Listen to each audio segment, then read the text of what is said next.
South India shopping mall, the wedding మంత్ర, సరికొత్త wedding collection, south India shopping mall. ఎట్లా arranged మ్యారేజా love మ్యారేజా? Love marriage.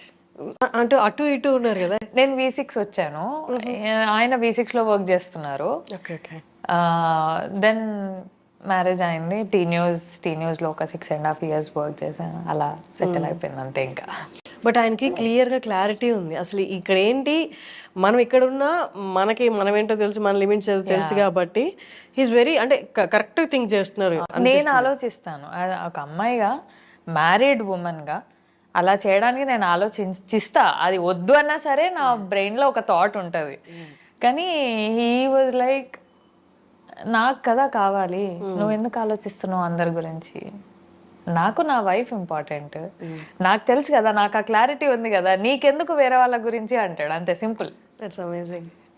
But first యాక్టింగ్లోకి అంటే ఈ హోస్టింగ్ ఛానల్లో హోస్టింగ్ దగ్గర నుండి సినిమా యాక్టింగ్ వైపు అంటే అది అన్ఎక్స్పెక్టెడ్గా జరిగిపోయిందా, బట్ ఇంటెన్షనల్గా అండ్ మీ వారి సపోర్ట్తో జరిగిందా? ఆయన సపోర్టే ఆబ్వియస్గా. నేను మూవీస్లోకి వచ్చానంటేనే ఆయన సపోర్ట్. అది మ్యారేజ్ అవ్వకపోయినంటే మేబీ మూవీస్లోకి వచ్చేదాన్ని కాదేమో, మీడియాలో కంటిన్యూ అయ్యేదాన్నేమో. మీడియాలో అదే టీ న్యూస్లో చేస్తున్నాము అప్పటికి. ఇట్లా ఆపర్చునిటీ ఉంది, ఆడిషన్స్ అవుతున్నాయంట శేఖర్ కమలా సార్ది, వెళ్దాము అని ఆయనే తీసుకెళ్లారు. ఓకే. సో అప్పటికే ప్రేమం చూసేసి ఉన్నాం మేము. ఐ లవ్ సాయి పల్లవి అప్పటికే. సో నా థాట్ ఎలా ఉందంటే, ఇది రావాలి అనేది కాదు, నాకు చిన్నప్పటి నుంచి ఉంది మూవీస్ చేయాలి, యాక్టింగ్ అంటే ఇష్టం. ఎలా ఉండదంటే ఒక సినిమా చూసి ఎమోషనల్ సీన్స్ అవి ఇవి బాత్రూమ్ లో వెళ్ళి యాక్షన్ చేసుకునేదాన్ని అనమాట, ఊరికే సరదాగా. బాత్రూమ్ సింగర్స్ లాగా బాత్రూమ్ ఆర్టిస్ట్ అనమాట నేను. సో అలా ఉండేది. కానీ మనకి ఎవరు లేరు కదా ఇండస్ట్రీలో, త్రూ రావడానికి ఎవరు లేరు. చేస్తే డైరెక్ట్ చేయాలి, అంత ధైర్యం లేదు, ఏమవుతుందో తెలీదు. సో కొన్ని ఉంటాయి కదా ఇంప్రెషన్స్ పేరెంట్స్ కి కూడా, ఇండస్ట్రీ అలా ఇలా ఇలా ఇలా అని. సో నేను ఐ నెవర్ ట్రైడ్ డైరెక్ట్లీ. మీడియాలో ఉన్నాను, ఓకే సంపాదించుకుంటున్నాం, చేసుకుంటున్నాం, ఓకే ఈ ప్రొఫెషన్ కూడా నాకు ఇష్టమే, చేసుకుంటున్నా, హ్యాపీ. ఇలా వచ్చింది వెళ్దాము అని అంటే I just only said one word. Okay నాన్న, I call him నాన్న, my husband. So ఓకే నాన్న వెళ్దాము, చేద్దాము, వచ్చింది లేకపోతే లేదు, కానీ ట్రై చేస్తా. ఓకే, మిస్ చేయొద్దు, సాయి పల్లవితో కదా, ఒక్క ఆడిషన్ అయితే ఇద్దాము, వస్తే వచ్చింది లేకపోతే లేదు అనుకొని వెళ్ళా అనమాట. సో వచ్చినా హ్యాపీయే, రాకపోయినా హ్యాపీయే. ఆడిషన్ ఇచ్చాను, వచ్చాను, అంతే, ఇంకా చాలు. సో అలా ఉండే, అలా వచ్చింది ఫిదా. ఓకే. ఫస్ట్ మీడియాలోకి అంటే ఏంటి, మీరు కోర్స్ మాస్ కమ్యూనికేషన్ అలా చేసి మీడియాలోకి, లేకపోతే ఇలాగా ర్యాండమ్ గా వచ్చా నేను. నాది BSc ఎలక్ట్రానిక్స్. సో అక్కడ లోకల్ ఛానల్లో వేకెన్సీ ఉంది, ఇలా హైర్ చేసుకుంటున్నారు అని మా క్లాస్ టీచర్ చెప్పారనమాట, అనిత జ్యోతి టీచర్ అని. టీచర్ నోస్ ఎవ్రీథింగ్, మా ఫ్యామిలీ, మా ఫినాన్షియల్ స్టేటస్, నేనేంటి, నేను ఎలా అనేది అన్నీ తెలుసు అనమాట ఆవిడకి.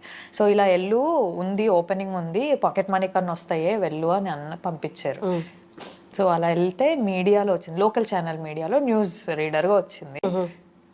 అది అయిపోయింది. నా గ్రాడ్యుయేషన్ ఫైనల్ ఇయర్ ఎగ్జామ్స్ అవుతున్నప్పుడు ఆ ఛానల్ MD గారు ఉండి, ఇట్లా V6లో వేకెన్సీ ఉందంట, ట్రై చెయ్యు అన్నారు. ఆయనే చెప్పారు? ఆయనే చెప్పారు. Oh that's nice. నాకు ఉండే V6లో తీన్మార్ ప్రోగ్రామ్ అంటే నాకు చాలా ఇష్టం ఉండేది, ట్రై చేయాలి అని ఉండే, but not immediate after graduation. నాకు MSc ఎలక్ట్రానిక్స్ చేయాలని ఉండే. Okay okay. అంటే పర్స్యూ అవ్వాలని లేదు, దాని తర్వాత ఫర్దర్కి వెళ్ళాలని లేదు. I just want that MSc electronics అనేది కావాలి నాకు అని. కానీ ఇమ్మీడియట్ గా BSc తర్వాతే వచ్చేసింది జాబ్.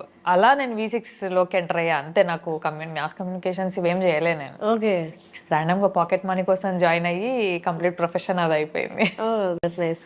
బట్ మీ ఫ్యామిలీ గురించి చెప్పండి. అంటే మీరు అన్నారు పాకెట్ మనీ కోసమే జాయిన్ అయ్యాను అని, ఒక్కసారి మీ ఫ్యామిలీ బ్యాక్గ్రౌండ్ గురించి ఒక్కసారి. నాన్న ప్రైవేట్ ఎంప్లాయీ, అమ్మ ఇంట్లోనే హౌస్ వైఫ్, చిన్నగా టైలరింగ్ అది చేసేదన్నమాట, నార్మల్ బ్లౌజెస్, ఫాల్స్ ఇవి కుట్టేది. నాకు చెల్లె, నేను ట్యూషన్స్ చెప్పేదాన్ని. చెల్లె స్కూలింగ్ ఆ ఏజ్లో, నేను ట్యూషన్స్ చెప్పేటప్పటికి తన స్కూలింగ్. అంతే, ఇంకా మినిమం ఉండేది ఇంట్లో, ఎక్కువ ఉండేది కాదు ఏమి. వచ్చినవి కూరగాయలకి, దానికి దీనికి. మా అమ్మే అప్పుడు ఇప్పుడు బట్టలు కొని మా పప్పకి తెలియకుండా దాచిపెట్టేది ఉన్న వాటిలో. ఎందుకు ఖర్చు అనే డిస్కషన్ రావద్దు ఇంట్లో, వీళ్ళకి అవసరం వస్తుంది అన్నట్టు కొనిపెట్టేది. మా పప్ప మళ్ళీ నడవండి బట్టలకి వెళ్దామని ఉన్నప్పుడు, మా పప్ప దగ్గర ఉన్నప్పుడు మళ్ళీ మమ్మల్ని బట్టలకి తీసుకెళ్ళడము, మా బ్యాగ్స్కు అలా. మాకు సిస్టర్స్ ఉన్నారు, సో బట్టలు కానీ బ్యాగ్స్ కానీ కొన్ని తెలుసు కదా, కజిన్స్ దగ్గర నుంచి మన వరకు వస్తా ఉంటాయి. అదే ఆబ్వియస్. అలా వచ్చేవి. మాకు ఇంకా మా అమ్మ నాన్న, నేను పెద్ద అమ్మాయిని కాబట్టి ఇంట్లో మనకు కొంచెం చెల్లెకి సాక్రిఫైస్ చేయడము, ఇయ్యడము, దాన్ని చూసుకోవడము, అడ్జస్ట్ అవ్వడము, ఉన్న దాంట్లో అడ్జస్ట్ అవ్వడం అనేది నేర్పించారు అంతే. వాటితోనే ఇప్పటికీ కూడా ఉన్న దాంట్లో ఎంత అడ్జస్ట్ అవ్వగలుగుతాము, మనకు కావాలి అనుకునేది మనం ఎప్పుడు తీసుకోగలుగుతాము అనే క్లారిటీతోని ఉంటాం అంతే. ఉన్నాం ఇప్పుడైతే. ఎక్కడ నిజామాబాద్ దగ్గర? ఇక్కడ లోకల్. అండ్ నేను 10th లో ఉన్నప్పుడు ఇంకా హైయర్ స్టడీస్ పెరుగుతున్నాయి కదా అని మా నాన్న ఊరు వెళ్ళిపోయారు వ్యవసాయం కోసం. అక్కడ కొన్ని 2-3 years వ్యవసాయం చేసి మళ్ళీ రిటర్న్ వచ్చి అలా నడుస్తుంది ఇప్పుడైతే ఆల్ గుడ్. కానీ అక్కడి నుంచి రావడం అనేది, నాది కూడా ప్రాపర్ నెల్లూరు, అంటే నన్ను బేస్ చేసుకుని అడుగుతున్నా. అంటే అక్కడ వేరు, టౌన్లు వేరు, సిటీలు వేరు. టౌన్ లో ఉన్నప్పుడు ఇంత అవగాహన లేకపోయినా కొన్ని కోరికలు అయితే ఉంటాయి, కొంతవరకు ఇది కావాలి, అది కావాలి, ఒక పొజిషన్ లో ఉండాలి అని. నిజామాబాద్ నుంచి వచ్చేటప్పుడు ఏ కోరికలతో వచ్చారు? పెద్దగా ఏమో అనుకోలేదు, V6 లో చేయాలి అనేదే ఉండే. కానీ నాకు భయం, నేను ఎప్పుడు నిజామాబాద్ వదిలి బయటికి రాలేదు, చదువుకోవడానికి కూడా రాలేదు, నాట్ ఈవెన్ హాస్టల్. నిజామాబాద్ లో అమ్మ దగ్గరే ఉండేదాన్ని. అప్పుడప్పుడు సరదాగా అమ్మ పప్ప ఇట్లా బెదిరించారు అనమాట, హాస్టల్ వేస్తామని. ఏడ్చేసేదాన్ని నేను ఉండాను హాస్టల్లో, నా వల్ల కాదు అని. కానీ అట్లాంటిది గ్రాడ్యుయేషన్ తర్వాత ఫస్ట్ టైం హాస్టల్లో ఉండాలి, ఆ బెంగ, సిటీలో ఏం తెలీదు, బస్సులు పట్టుకోవాలి, బస్సుల్లో తిరగాలి, ఆ భయం ఉండింది అంతే. అక్కడ సెటిల్ అవ్వాలనేదే ఉండే గానీ ఫ్యూచర్ గా పెద్ద ఏం ఆలోచించలేదు. ఫస్ట్ ఇది దాటగలిగితే చాలు. అండ్ అప్పటికీ నాకు తీన్మార్ అంటే ఇష్టం కాబట్టి దాంట్లో వస్తే చాలు, అందులో చేసుకోవాలి హ్యాపీగా అనేదే ఉండే. బట్ హైదరాబాద్కి వచ్చాక ఇబ్బందులు ఏం ఫేస్ చేయలేదా? టౌన్లో ఉన్నప్పుడు అంటే మన వాళ్ళు, మన ప్రపంచం అంతా, ఇక్కడ డిఫరెంట్ మైండ్ సెట్స్ ఉంటాయి. ఒక మాట మొహం మీద అనడానికి కూడా ఎవరు ఆలోచించారు, ఎందుకంటే ఎవరి లైఫ్లో వాళ్ళు బిజీగా. నేను అస్సలు అనలేను అలాగా. అంటే ఇప్పుడు ఏమో తెలీదు, ఇప్పుడు మన స్టాండ్ మనమే తీసుకోవాలనేది నేర్చుకున్నా. కానీ ఇబ్బందులు ఏం పడలేదా వచ్చినప్పుడు మీడియాలో? అంటే ఎవరైనా ఒక మాట అంటే భయపడిపోయి ఊరు వెళ్ళిపోతా అనుకోవడం, లేకపోతే ఈ కష్టాలు అవి చూడక ఈ గందరగోళం లైఫ్? అలా అస్సలు అనుకోలేదు. ఎప్పుడు కూడా మా పప్ప చెప్పేవాడు అనమాట, మరీ ఇబ్బంది అనిపిస్తే వచ్చే బేట, ఉండకు, నేనున్నా, నేను చూసుకుంటా, కష్టపడకు అంటే మరీ అని. కానీ చిన్నప్పటి నుంచి నేర్చుకుంది, వీ హ్యావ్ టు లెర్న్, మనం నేర్చుకోవాలి. ఏదైనా సరే ట్యూషన్స్ చెప్పడం అయినా కూడా నేర్చుకునే ప్రాసెస్ అది, నేర్చుకోవాలి. సో అలాగే ఉండే నాకు కూడా, నేర్చుకోవాలి, బస్సెస్ పట్టుకోవాలి. పప్ప ఒకటే చెప్పేవాళ్ళు అనమాట, మనకు తెలియదు అంటే అడగాలి, అడగడంలో తప్పులేదు, తెలీదు అడిగి తెలుసుకోవాలి అంతే. సో ఇప్పటికీ ఏదన్నా తెలియకపోతే ఇప్పుడు గూగుల్ వచ్చింది, అప్పుడు అంత అవగాహన లేదు కదా. జావా, సామ్సంగ్ జావా ఫోన్లు, ఇంటర్నెట్, ఈ సింబల్ ఇంటర్నెట్లు, ఇవే కదా. సో నేర్చుకోవాలి అనే ప్రాసెస్ లోనే ఉండే. కానీ ఆఫీస్ లో భయం వేసేది, ఎవరు ఏ డెసిగ్నేషనో తెలీదు, మనం కొత్త, వీళ్ళ దగ్గర పోయి ఫలానా అని అడిగితే నన్ను అడుగుతుందా అని ఫీల్ అవుతారేమో అన్న భయం, నన్నే అడుగుతుందా అనే భయం, ఎవరిని ఏం అడగాలో తెలియదు, ఎవరిని ఏం మాట్లాడియాలో తెలియదు. అలా కూర్చొని మూలకు కూర్చొని పేపర్ చదువు అని అంటే పేపర్ చదువుకునేదాన్ని, వాయిస్ ఓవర్స్ చేసేదాన్ని. ఆ ప్రాసెస్ లో కొంచెం హ్యాపీగా, కంఫర్టబుల్ గా మా ఆయన పరిచయం అయ్యారు అనమాట. సో తర్వాత తీన్మార్ వచ్చినప్పుడు భయం లేదా? మీ ఆయన వచ్చి మాట్లాడినప్పుడు అసలే సిటీ ఎవరో ఏంటో తెలియదు, ఈయన వచ్చి మాట్లాడుతున్నారు అని ఫస్ట్ భయం ఏమీ లేదా? లేదు. అంటే ఆయన ఫన్నీ, జోవియల్ గా ఉండేవాళ్ళు. నేను మాట్లాడేది ప్రోగ్రామ్ కి సంబంధించిన 2-3తోని ఎక్కువ మాట్లాడేదాన్ని. మిగిలిన వాళ్ళతో నార్మల్ గా, వాళ్ళు పని ఇస్తే పని, పేపర్ వాయిస్ ఓవర్ పేపర్ ఇస్తే వాయిస్ ఓవర్ వరకే మాట్లాడేదాన్ని. అంతకుమించి మాట్లాడాలంటే భయం. కోయడ్ కాదు మనది, నేను 6th వరకే కోయడ్, తర్వాత గర్ల్స్, ఇంటర్మీడియట్ గర్ల్స్, డిగ్రీ మళ్ళీ కోయడే, కానీ బాయ్స్ తోనే ఎక్కువ మాట్లాడేదాన్ని కాదు, భయం. ఏమో తెలీదు. మనకు ఒకటి పెంచుతారు కదా, అబ్బాయిలు ఎక్కువ మాట్లాడొద్దు, వాళ్ళు అలా అంటారు ఇలా అంటారు అని. సో ఆ బౌండరీస్ లోనే పెరిగా నేను కూడా. సో ఎక్కువ మాట్లాడేదాన్ని కాదు. సో మాట్లాడించినప్పుడు కొంచెం కంఫర్టబుల్ జోన్ ఇచ్చారు ఆయన మాట్లాడినప్పుడు. సో అలా కంఫర్ట్ ఉండే అక్కడే. కానీ యాక్టింగ్ విషయానికి వస్తే, యాక్టింగ్ ఫస్ట్ ఫిదా చేసినప్పటికి మీకు ఏ కైండ్ ఆఫ్ ఎక్స్పీరియన్స్ అయితే లేదు. ఫిదా చేస్తున్నప్పుడు కానీ తర్వాత కానీ ఎక్కడైనా యాక్టింగ్ ఆన్ ద స్పాట్ ఇబ్బంది పడి ఎవరు అంటే జస్ట్ టేక్స్ 2 takes 3 takes తీసుకునే ఆ నర్వస్నెస్, ఆ భయం అలా అయితే ఎప్పుడైనా కలిగిందా? ఫిదాలో కలిగింది. ఆ సీన్ ఉంటది కదా, మనమే ఎందుకు వెళ్ళాలి, ఉండిపోవచ్చు కదా ఇక్కడే అని, బెడ్ మీద కూర్చొని పెట్ట చదురుకుంటుంటే ఏడుస్తుంది చూడండి. ఆ సీన్ కి అప్పటి వరకు నాకు భయం లేదు. ఆ సీన్ కి ఆవిడ నిజంగా ఏడుస్తున్నారు. నాకు తెలిసి she imagined her sister going away after marriage. అదే సీన్ కదా, తనకి ఓ చెల్లుంది. సో ఆ ఇమాజిన్ చేసుకొని ఆమె నిజంగా ఏడ్చేస్తుంటే ఆమె యాక్టింగ్ చూసి నాకు రావట్లేదు ఇంకా. నేను I think I took 11 or 12 takes. అప్పుడు నర్వస్నెస్ వచ్చేస్తుంది కదా, సెట్లు అందరూ మనల్ని చూస్తున్నారు. నాకు భయం వచ్చేస్తుంది, నేను చేయలేకపోతున్నా. శేఖర్ సార్ ఏమో నువ్వు ఆడిషన్ లోనే ఈ సీన్ బాగా చేసావు, ఇప్పుడు రావట్లేదు అని అంటారు. నాకు ఇంకా భయం వచ్చేస్తుంది. ఇక దాన్ని హీ టుక్, ఇంకా లాస్ట్ లో ఎక్కడి వరకు వస్తే అక్కడి వరకు తీసుకున్నట్టున్నారు. కానీ ఆ ఒక్క సీన్ కి భయపడ్డా, తర్వాత కామన్ అయిపోయింది. అది ఫస్ట్ కదా నాకు, అన్ని టేక్స్ తీసుకుంటే ఏమంటారో ఏమనుకుంటారో అన్న భయం ఉండింది. తర్వాత అలవాటు అయిపోయింది. తర్వాత నాకు తెలిసి అన్ని టేక్స్ ఎప్పుడు తీసుకోలేదేమో. బట్ మీడియా జర్నీ ఎలా ఉంది, మూవీస్ ఎలా ఉంది? Both are different.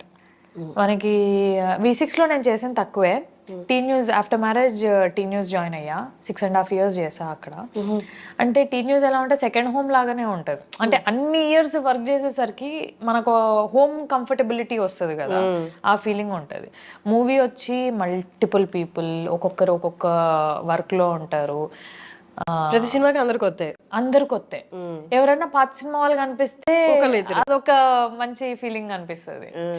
ఆఫీస్ లో ఏంటి, రోజు చూసే మొహాలే, వీళ్ళు ఎలాంటి వాళ్ళు తెలిసిందే, మనం ఎలా ఉంటాం వాళ్ళు ఎలా రిసీవ్ చేసుకుంటారో కూడా తెలిసిందే. మూవీ అలా కాదు. మళ్ళీ ఇక్కడ సేమ్ ఇందాక చెప్పా కదా, ఎవరు ఏ డెసిగ్నేషనో తెలియదు, పోయి మీరు ఏం చేస్తారా అని అడగలేము, తెలుసుకోవాలి. వాళ్ళకు ఒకవేళ వెళ్ళి నాకు కొంచెం వాటర్ కావాలి అని అడిగితే వాళ్ళు ఫీల్ అవుతారేమో అన్న భయం నాకు అది చాలా ఉండేది. అట్లా కొంచెం ఫియర్స్ ఉండే. కానీ T news office is office, అది చాలా కంఫర్టబుల్. అక్కడ చాలా ఎంకరేజ్మెంట్ కూడా ఉండింది. యాక్చువల్ గా టీ న్యూస్ లో చేసినప్పుడే ఫిదా వచ్చింది. వాళ్ళ ఎంకరేజ్మెంట్ వల్లే నేను మూవీస్ అండ్ ఆఫీస్ రెండు కంటిన్యూ చేయగలిగా, వాళ్ళ కోఆపరేషన్ వల్లే.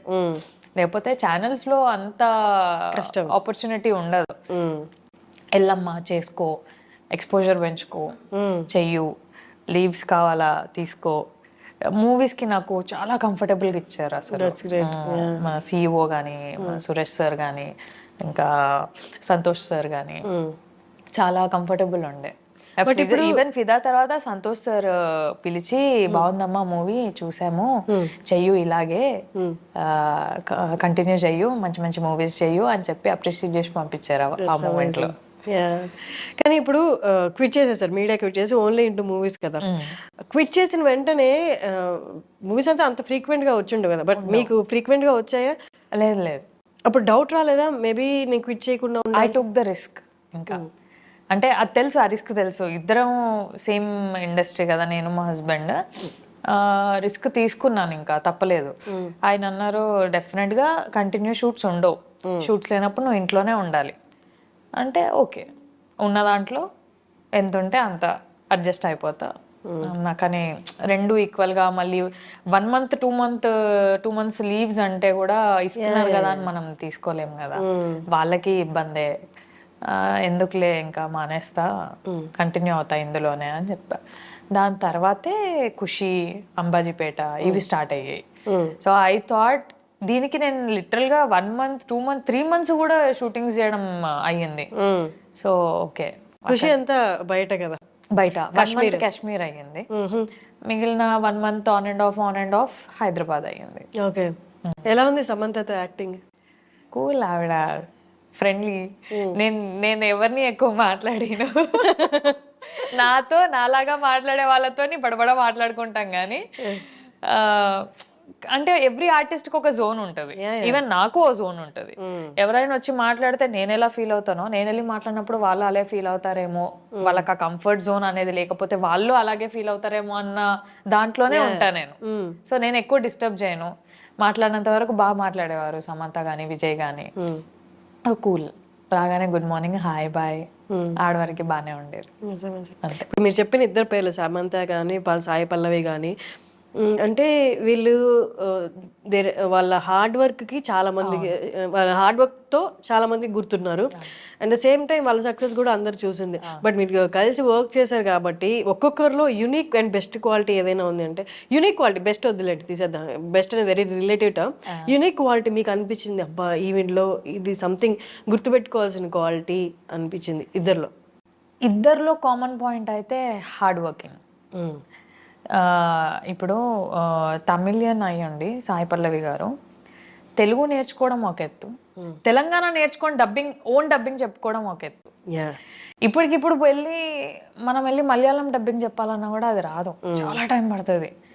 తను కష్టపడి నేర్చుకొని ఫస్ట్ ఫిలింకే సెల్ఫ్ తెలంగాణ డబ్బింగ్ చెప్పుకున్నారు ఆవిడ. Hard working. సమంత గారిది హార్డ్ వర్కింగ్ అంటే షీ బిల్ట్ హర్ ఎంపైర్. అసలు 14 years ఆఫ్ సెలబ్రేషన్ అయింది మొన్నే. అంటే 14 years ఆవిడ అంత కష్టపడి స్క్రాచ్ నుంచి వచ్చి ఒక ఎంపైర్ బిల్డ్ చేసుకొని now all over the world every one knows Samantha. అది చాలా హార్డ్ వర్కింగ్. సో ఇద్దరిలో కామన్ పాయింట్ అయితే అదే హార్డ్ వర్కింగ్. యునీక్ అంటే ఎవరితో ఎక్కువ క్లోజ్గా మూవ్ అవ్వలేదు కదా. సాయి పల్లవి గారితో కూడా క్లోజ్గా మూవ్ అవ్వలేదు. సో కాంబినేషన్ సీన్స్ వరకు లేదా షార్ట్ గ్యాప్లో 1-2 మాట్లాడడమే. ఎక్కువ జర్నీ చేస్తేనే will get to know what is the unique point in them అనేది. సో వీళ్ళ నుంచి నేర్చుకోవాలి ఏమైనా అంటే హార్డ్ వర్కింగ్. అండ్ పల్లవి గారి దగ్గర నుంచి స్టోరీ పికింగ్ అది నేర్చుకోవాలి. ఆమె చాలా అంటే ఎప్పుడో ఒకటి వచ్చినా కూడా ఆమె రోల్స్ పిక్ చేసుకోవడం అనేది యూనిక్ ఉంటది. అవును, రిలేటెడ్ గా లేకుండా. అలా అంబాజీపేట చూసిన వాళ్ళు సినిమా ఇండస్ట్రీ నుండి మీకు కాల్ చేసి చాలా చక్కగా చేసావు, మీరు ఎక్స్పెక్ట్ చేయని కాల్ చేసి మీ యాక్టింగ్ గురించి కాంప్లిమెంట్ ఇచ్చిన వాళ్ళు ఎవరిదైనా కాల్ ఉందా? ఎక్స్పెక్ట్ చేయని కాల్ కాదు, కాల్ రాలేదు, మెసేజ్ అయితే వచ్చాయి. లైక్ రాజా ఫిదాలో హస్బెండ్ గా చేశారు కదా రాజా అప్రిషియేట్ చేశారు. మన హసిద్ గోలీ డైరెక్టర్ గారు అప్రిషియేట్ చేశారు, కంగ్రాచులేట్ చేశారు. మొన్న భామకలాపం 2 ప్రీమియర్స్ రోజు హను సార్ ని కలిసా, Hanu Raghav. He congratulated me, appreciated me. అంటే ఒక బిగ్ పర్సనాలిటీ కదా, ఆయన దగ్గర నుంచి రావడం అనేది గుడ్ థింగ్. హ్యాపీ ఉండే ఆ రోజు. ఆయన ఆ రోజు పిలిచి బాగా చేసావమ్మా, బాగుంది cinema, it's your time now అన్నారు. థ్యాంక్ యూ సో మచ్ అనుకున్నా. ఇప్పుడు నేను యాక్చువల్లీ ప్రతి యాక్టర్ని ఈ క్వశ్చన్ అడుగుదాం అనుకున్నాను, అలాగే మిమ్మల్ని కూడా అడుగుతున్నాను. ప్రతి ఒక్కరికి ఒక అప్రోచ్ ఉంటుంది టువర్డ్స్ యాక్టింగ్. మీ అప్రోచ్ ఏంటి టువర్డ్స్ యాక్టింగ్? అంటే వాళ్ళు నెరేట్ చేసినప్పుడు డైరెక్టర్ ఏం చెప్తారో అదే జస్ట్ ఇంకా అదే ఏం చెప్తే అదే మైండ్లో పెట్టుకోవడమా, లేకపోతే సెట్లోకి వెళ్ళి మీ క్యారెక్టర్తో పాటు మీరు ఉంటూనే అదర్ క్యారెక్టర్ వైబ్రేషన్స్ కూడా తీసుకొని సో దట్ అందరిలోకి ఇమిడిపోయేలా మీ మైండ్లో ఒక క్యారెక్టర్ బిల్డ్ చేసుకోవడం? So which is your approach? అసలు మీ అప్రోచ్ ఏంటి towards acting? First let's talk about Ambajipeta. Padma character ఉంది. పద్మ ఇలా ఉంటుంది, అమ్మ వాళ్ళతో ఇలా ఉంటుంది. తను టీచరు. ఆ టీచర్, ఒక టీచర్గా, ఒక చదువుకున్న అమ్మాయిగా ఆమె బాడీ లాంగ్వేజ్ ఏంటి అనేది ఒకటి ఉంటుంది కదా. సో ఆయన నరేట్ చేసినప్పుడు ఓకే దిస్ ఇస్ పద్మ అని ఒక ఫిగర్ వచ్చేస్తుంది. And at the same time మీరు అన్నట్టు సరౌండింగ్ ఆర్టిస్ట్ల వైబ్రేషన్ కూడా ఈక్వల్గా ఉంటేనే ఫ్రీక్వెన్సీ పద్మ కూడా అంత ఈక్వల్గా వర్క్ చేయగలుగుతుంది, అంత వర్కౌట్ అవుతుంది. సో నేను అది చూసుకుంటా. పక్కన వాళ్ళ ఫ్రీక్వెన్సీ ఎలా ఉంది, నేను వాళ్ళకి నా పద్మాన్ని నేను హైలైట్ చేయాలి అంటే వాళ్ళ ఫ్రీక్వెన్సీ నేను ఎంత తీసుకోవాలి, వాళ్ళు ఎంతవరకు ఇస్తున్నారు, అది నేను బ్యాలెన్స్ చేసుకుంటా. లేదు అక్కడ ఏమైనా ఇంప్లిమెంటేషన్స్ చేయాలి అని అంటే నాకు ఏదైనా ఆలోచన వస్తే డైరెక్టర్గా అడుగుతా, పద్మ ఇలా చేయొచ్చా, ఇలా ఉండొచ్చు, ఆ లిబర్టీ ఉంది అనుకుంటే వెళ్ళిపోదాం. లేదు లేదు పద్మ ఇంతలోనే ఉండాలి, ఇంతలోనే ఉంటాం. లైక్ శేఖర్ సార్కి అవి ఉంటాయి, రేణుక ఇంతే నవ్వాలి, ఇలా నవ్వొద్దు, ఓకే రేణుక ఏడిస్తే ఇంతే ఏడవాలి, ఇలా ఏడవద్దు, ఓకే అలా కొన్ని ఉంటాయి అన్నమాట క్యారెక్టర్స్ కి. సో అవి పర్టికులర్ గా డైరెక్టర్ని అడుగుతా నేను, ఎందుకంటే ఇంతే నవ్వే దగ్గర ఇంత నవ్వుతే క్యారెక్టర్ ది లెంత్ పెరిగిపోతుంది ఇంకా. అంటే రేణుక వెరీ రీజనబుల్ అనే దగ్గర నుంచి Renuka is Shilpa from Bhamakalapam అయిపోతుంది. అట్లా ఉంటది. ఓకే. సో ఎవ్రీ ఆర్టిస్ట్ కి పక్కన ఆర్టిస్ట్ల ఫ్రీక్వెన్సీ కూడా చాలా ఇంపార్టెంట్. ఎగ్జాక్ట్లీ. ఎందుకంటే వాళ్ళ రియాక్షన్స్ కి మ్యాచ్ అవ్వాలి అంటే, ఇప్పుడు నేనైనా వాళ్ళ డైలాగ్ ఉంది అంటే నా సేమ్ ఫ్రీక్వెన్సీ ఉండాలి వాళ్ళకి, అయితేనే వాళ్ళకి ఆ ఎమోషన్ పండుతుంది. సో అది చాలా ఇంపార్టెంట్. నేను అది చాలా చూసుకుంటా కూడా. ఒకవేళ అవతల వాళ్ళ నుంచి అది రావట్లేదు అంటే నా రేంజ్ నేను మెయింటైన్ చేసుకుంటా, ఇంకా అది పెరగకుండా తగ్గకుండా డిస్టర్బ్ అవ్వకుండా అలా మెయింటైన్ చేస్తా. That's amazing. చాలా చక్కటి గ్రాఫ్. అందరూ, నేను తన ఇంటర్వ్యూ కూడా చేశాను, మీకు పేరుగా చేసిన జగదీష్ సంజీవి వస్తుంది నాకు. తనది యాక్చువల్లీ అందరూ జెలస్ గా ఫీల్ అయ్యే యాక్టింగ్ కెరియర్. బట్ ఎందుకైంది ఏమైందో మనకు తెలియదు ఎగ్జాక్ట్ రీజన్స్. బట్ జస్ట్ మన జర్నీ గురించే మాట్లాడతాము. ఆ జర్నీ అలా బ్రేక్ అవ్వడం అనేది, తన పర్సనల్ లైఫ్ పక్కన పెట్టేస్తే ఎంతో కష్టపడితే కానీ పాన్ ఇండియా ఫేమ్ రాదు. అల్లు అర్జున్ లాంటి గారి సినిమాని మొత్తం తనే వాయిస్ ఓవర్ ఇవ్వడం అంటే, అలా బ్రేక్ అయినప్పుడు ప్రతి ఆర్టిస్ట్ తనతో సంబంధం తనతో యాక్ట్ చేసినా యాక్ట్ చేయకపోయినా ఒక కైండ్ ఆఫ్ కన్సర్న్ చూపిస్తారు. ఓకే, తప్పు ఒప్పులు పక్కన పెట్టేస్తే మనకేం తెలియదు, మనం అక్కడ లేము కాబట్టి అబ్బా బ్రేక్ అయిపోయింది, ఎంత కష్టపడితే వస్తుందని. మీరు ఎలా ఫీల్ అయ్యారు అసలు ఆ న్యూస్ తెలిసినప్పుడు? ఫస్ట్ రియాక్షన్ అనేది, మనం అక్కడ లేం కాబట్టి మనం పాజిటివ్ ఆర్ నెగిటివ్ మనం జడ్జ్ చేయలేం. ముందల్లా ఆ మనిషి ఒక్కరే, సో ఆయనకు మాత్రమే తెలుసు అక్కడ ఏమైందో. అది ఆయన పర్సనల్ అనేది పక్కన పెడితే, I know Sanjeevi very well. Jagadish ఆయన మేము సెట్లో ఎలా ఉండేవాళ్ళము అనేది, ఆయన మాతో ఎలా ఉండేవాడు అనేది నాకు తెలుసు. సో నేను అక్కడ వరకే, నాకు అంతకు మించి నాకు అవసరం లేదు. నాతో ఎలా ఉంటున్నాడు, నా చుట్టుపక్కల వాళ్ళతో ఎలా ఉంటున్నాడు అనేది నాకు కావాలి. Very friendly, very down to earth, చాలా కలిసిపోతాడు. ఎట్లా అంటే కింద కూర్చొని కలిసి తిని, అది మామ ఇది, మేము మామ అనుకుంటాం, అది మామ ఇట్లా మామ అట్లా మామ అని. ఎక్కువ గ్యాదర్ అయ్యేవాడు కాదు. మేము గ్యాదర్ అయినప్పుడు సతాయించేదాన్ని నేనే, అంటే నీ కాలు ముక్త బాధ్యత నన్ను వదిలేయ అని అంటాడు. ఇట్లా ఉండేదన్నమాట మా ఫ్రెండ్షిప్. సో ఆ న్యూస్ విన్నప్పుడు అరే ఏమైందిరా, ఎందుకురా ఇట్లా అన్న ఫీలింగ్ అయితే వచ్చింది. He's going through his time, ఇంకా దాన్ని ఎవరు ఏం చేయలేరు. బాధ అయింది. అంటే ఇప్పుడు నెక్స్ట్ ఎవరన్నా ఇయ్యాలన్నా కూడా ఆలోచిస్తారు ప్రాజెక్ట్. అంటే వస్తుంది రాదు అనేది పక్కన పెడితే ఫస్ట్ ఆలోచన అయితే వస్తుంది కదా, అదైతే గుర్తొస్తుంది అలా అయింది తనతోని అని. ఐ ఫెల్ట్ బ్యాడ్ నిజంగా. ఈవెన్ మై హస్బెండ్ ఆల్సో, ఏమైంది ఏం కాలేదు అని పక్కన పెట్టేసేయు. మూవీ కెరియర్ అసలు అది చాలా చాలా అరుదుగా వస్తుంది. అవును, తను ఏదైతే గ్రాఫ్ బిల్డ్ చేసుకున్నాడో. అవును, అక్కడ ఎంత జరిగింది ఎంత జరగలేదు అనేది ఎవరికి తెలియదు. వచ్చిందల్లా యూట్యూబ్ లో న్యూస్ లో వచ్చిందే మనం చూసాం అంతే. మనం కూడా అక్కడ లేం కదా. బాధ అయితే అయింది. Even my husband felt bad. అరే అంటే నేను వినిన దాన్ని బట్టి తను బెయిల్ మీద ఉన్నారు పుష్ప షూట్ కోసం అని విన్నాను. బట్ బెయిల్ అంటే మరి చూడాలి అది ఎంత వరకు వెళ్తుంది అనేది. Great talking to you Saranya garu. I wanted to interview. అసలు అది చూసింది ఫిదా నుంచి అనుకుంటున్నాను, బట్ నేను మధ్యలో గ్యాప్ తీసుకున్నాను ఇంటర్వ్యూస్ కి. సో ఇట్స్ రైట్ టైం అనుకున్నాను. మీరు మధ్యలో గ్యాప్ తీసుకున్నా కూడా మనం కలిసాం శశి టైంలో. Exact right. That's great talking to you. And అలాంటి స్ట్రాంగ్ క్యారెక్టర్స్ మీ ద్వారా రావడం అండ్ మీరు యాక్ట్ చేయడం అండ్ అలాంటి మంచి ఇంకా మీకు రావాలని తోటి ఆర్టిస్ట్గా మనస్ఫూర్తిగా కోరుకుంటున్నాను. Thank you. All the very best. Thank you so much. మీకు కూడా ఆల్ ది వెరీ బెస్ట్. ఇట్లానే ఇంకా మీ ఇంటర్వ్యూస్ కంటిన్యూ చేస్తే మేము కూడా మాకు తెలియని వాళ్ళ గురించి తెలుసుకుంటాము. మూవీస్ కూడా కంటిన్యూ చేయండి. All the best for your future projects and all. Thank you so much.